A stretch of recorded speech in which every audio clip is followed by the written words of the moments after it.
Hey, I'm John Cannell, and today on Preppy Kitchen, we're making creme brulee. So let's get started.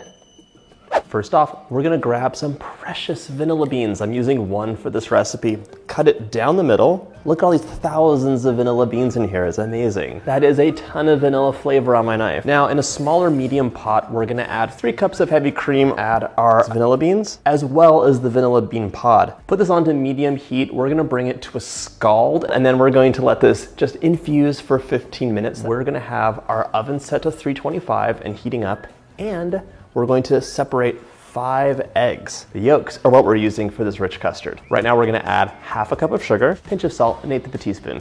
We're gonna whisk this up really until it's combined, so just a little movement like that is all you need. This is gonna be ready to incorporate once our cream is ready. Let's check. Our cream's come to a simmer, so we're gonna turn this off and let it sit for 15 minutes. After 15 minutes of cooling time, this is ready to pour in, and I'm using a little bit of a sieve here just to catch the big bits of vanilla. There's some like pod pieces that ruin the texture. So pour that all through.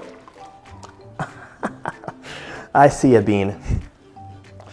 Now, I'm actually gonna scoop this out again because this is full of beans, which is part of the beauty. So I wanna have the beans gone, but the pod pieces here. You can see full of little pod pieces. They smell delicious though. Okay, we're gonna stir this together.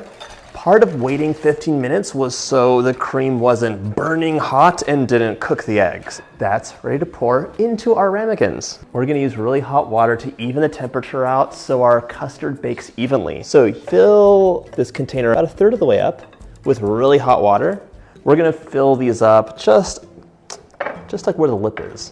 These are gonna bake at 325 for 30 to 40 minutes until they're set, but the center has a slight wobble when you jiggle it. My creme brulee is out of the fridge and we're ready to brulee it. I'm gonna sprinkle about 1.5 teaspoons of caster sugar over the surface. Give this like a little bit of a shake all the way out to the edges. Brush some sugar over towards the edge. So you want a thin layer, thinner than you might think.